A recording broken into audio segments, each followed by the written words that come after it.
Ya, oke, halo kawan-kawan YouTube. Assalamualaikum warahmatullahi wabarakatuh ya. Dan di video saya kali ini saya bakal motovlog lagi, kawan. Selain motovlog, saya juga bakal ngeliatin pemandangan di sore hari di kota saya ya. Jadi kita starter dulu motornya. Oke, biar suaranya lebih kedap saya tutup kaca helmnya ya, supaya lebih enak didengar gitu suaranya. Dan di motovlog saya kali ini saya bakal ngebahas tentang hal-hal apa aja sih yang perlu kalian perhatiin ketika kalian upgrade motor ke 250 cc ya. Jadi banyak banget yang request dan tanya di Instagram.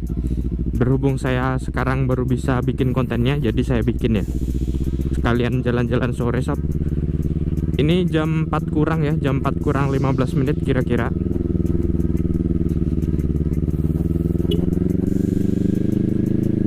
Dan ini adalah di desa saya ya, di Wonogiri, Jawa Tengah. Kita lewat di jalan pedesaan dulu. Tuh.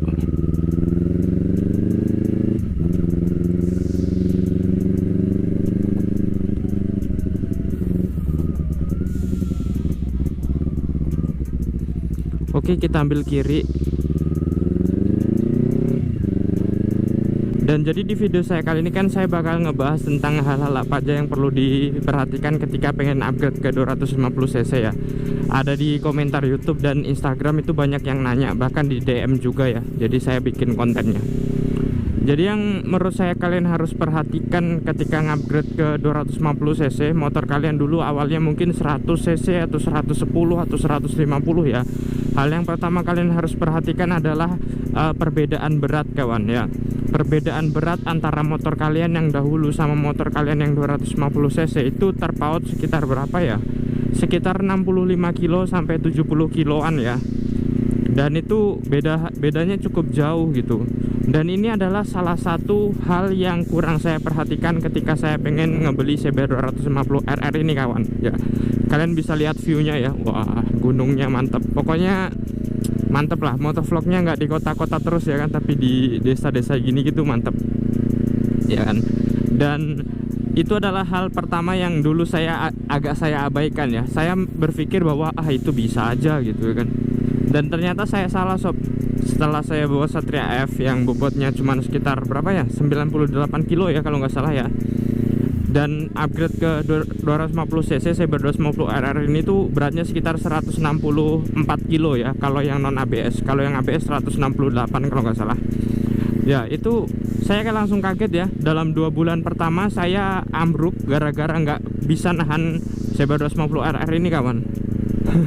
Jadi itu kan agak-agak konyol ya kan, jatuhnya tuh agak-agak konyol. Soalnya tuh saya waktu itu mutar jatuh, ambruk ya kan. Yang kedua juga pas mutar ambruk gitu. Dan sini kayaknya rame nih, ada photoshoot nih. Ya kita klaksonin aja, kawan ya, meskipun nggak kenal. Itu adalah hal pertama yang harus kalian perhatikan, kawan.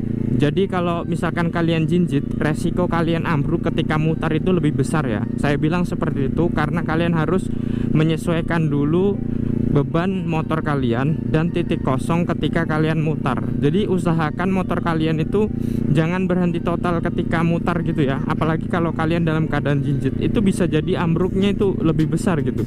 Soalnya saya pengalamannya kayak gitu. Pas mau mutar dia berhenti tuh motornya, koplingnya nggak saya lepas gitu kan, ambruk ya kan. Jadi jatuh konyol deh. Jadi itu adalah hal pertama. Hal yang kedua adalah biaya servis ya. Di konten saya yang penyesalan membeli CBR 250 RR banyak banget yang ngehujat ya bahwa nggak cocok motornya sama lubang ya kan. Ya beli sapi aja. Ya kan. Ya jadi sebetulnya kalau biaya servis saya itu sudah melihat-lihat sebelum beli CBR 250 RR ini. Jadi saya waktu itu bikin konten aja gitu, kawan. Jadi jangan ke-trigger ya sama konten ya, seperti itu. Ya, jadi kalian harus memperhatikan biaya servis dari CBR 250 RR ini atau motor yang lain. Itu kurang lebih sama, men.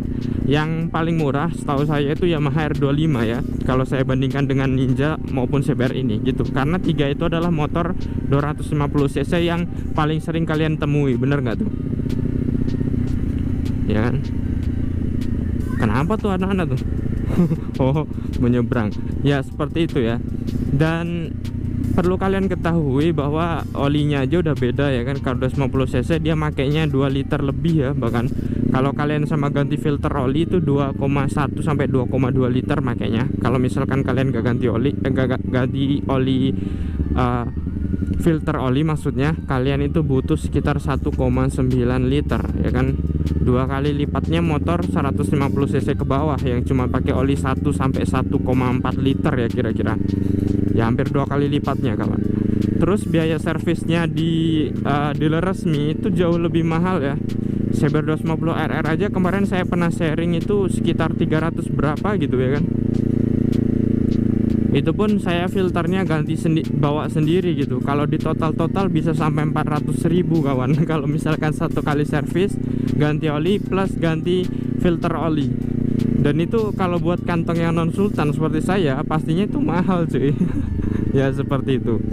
Terus yang kalian harus perhatikan yang kedua adalah biaya servisnya ya.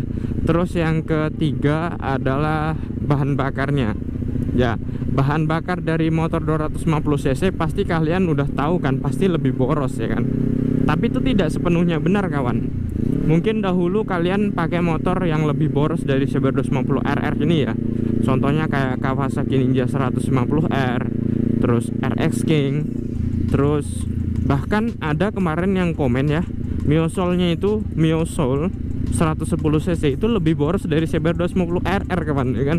Jadi itu tidak sepenuhnya benar, tapi kalian harus memperhatikan ketika dulunya kalian naik motor Beat, kalian naik Suzuki Next, kalian naik motor Scoopy yang keiritannya itu bisa sampai 65 km per liter. Ya itu baru terasa tuh. Soalnya kalau saya rata-rata di CBR 250 RR ini, dia 1 liternya bisa sampai ke 30 sampai 35 km per liter. Itu aktualnya ya, aktualnya, bukan di sini. Kalau di sini itu menurut saya lebih boros sedikit.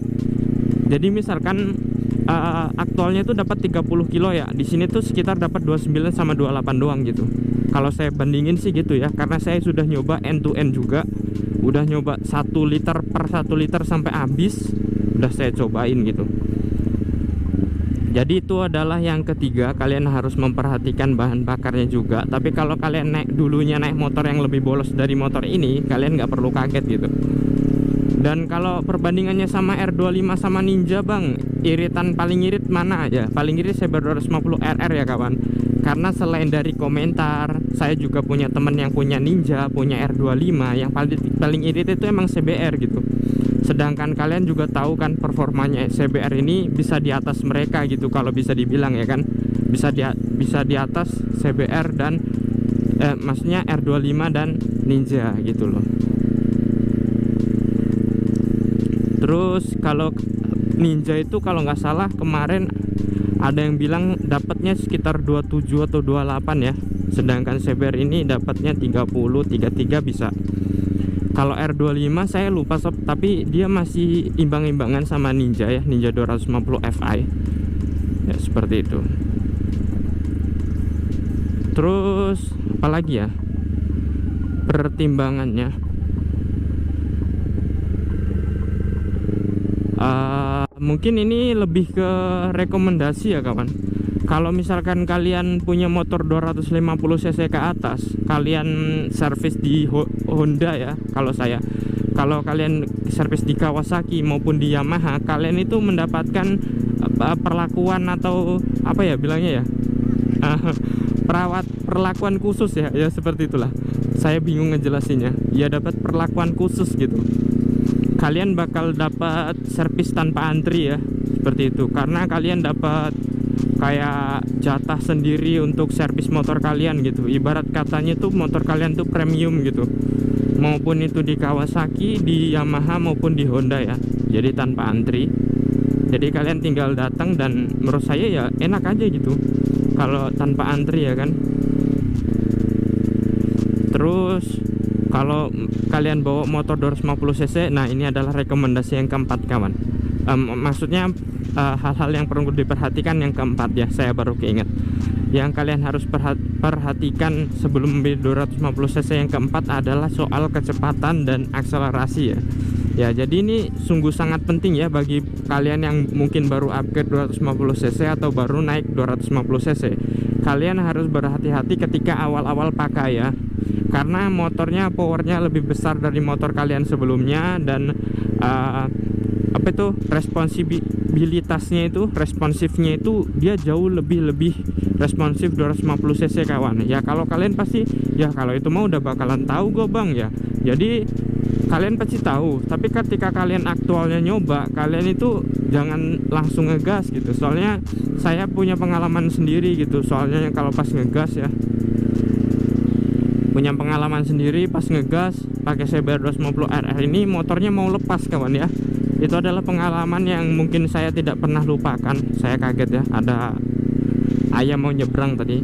Pengalaman yang saya tidak bakal lupakan mungkin ya, karena waktu itu saya ingat betul motor saya baru sekitar belum ada seminggu ya datang masain Ryan gitu, dan saya nyoba Sport Plusnya, saya gas full, terus saya lepas koplingnya gitu, motornya mau lepas ya.